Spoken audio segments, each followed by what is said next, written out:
ഒരു 5-6 മാസം മുമ്പാണ് അമ്മയ്ക്ക് കുറച്ച് കാച്ചിൽ കിട്ടിയേക്കണത്. അത് നടാത്ത സ്ഥലം ഇനി ബാക്കിയില്ല കേട്ടോ. അത് ഓരോ സ്ഥലങ്ങളിലായിട്ട് കണ്ടുപിടിച്ച് മാന്തിപ്പറക്കിലാണ് അപ്പയുടെ അമ്മയുടെയും പ്രധാന പണി.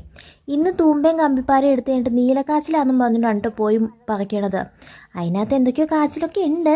മമ്മി ഒത്തി കഴിഞ്ഞപ്പോൾ തന്നെ അതിൻ്റെ തൊലി പൊട്ടിയെന്നും പറഞ്ഞുകൊണ്ട് അപ്പൻ്റെ അടുത്തേക്ക് ആയുധം വെച്ച് കീഴടങ്ങിയേക്കാണ് അമ്മ.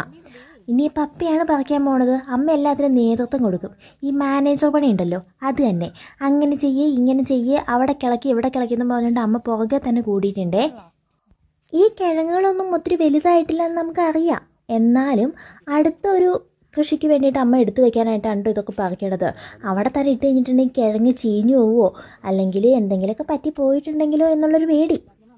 അതുകൊണ്ട് മാത്രം പറക്കിയെടുക്കുന്നതാണ് കേട്ടോ. അത് തന്നെയല്ല, ഇത് എന്തോരം ആയി എന്ന് അറിയാനായിട്ടുള്ളൊരു ഒരു ത്വരയുണ്ടല്ലോ, അത് മൂത്ത് കഴിഞ്ഞിട്ട് ഇരിക്കാൻ പറ്റണില്ലാന്നേ. ഇവിടെ നിന്ന് നമുക്ക് ഇത്രയാണ് കിട്ടിയിട്ടുള്ളത്. കാച്ചിൽ കഴിക്കാൻ നല്ല രസമല്ലേ. ഇതിനകത്തുനിന്ന് കുറച്ചെടുത്ത് കഴിഞ്ഞിട്ട് എങ്ങനെയെങ്കിലുമൊക്കെ പുഴുക്കുണ്ടാക്കി കഴിക്കണം. ഈ കാച്ചിൽ ഇഷ്ടമുള്ളവർ ആരൊക്കെയാണെന്ന് കമൻറ്റ് ബോക്സിൽ ഒന്ന് പറയണം കേട്ടോ. അയ്യേ ഇത്രയാണ് കിട്ടിയുള്ളൂ എന്ന് ആരും വിചാരിക്കേണ്ട. ഇതൊരു തുടക്കം മാത്രം. അടുത്ത മരത്തിൻ്റെ ചുവട് അവിടെ ഫ്രീ ആയിട്ട് നിൽക്കുകയാണ്. അത് അടുത്ത പാർട്ടായിട്ട് ഞാൻ ഇടുന്നതായിരിക്കും.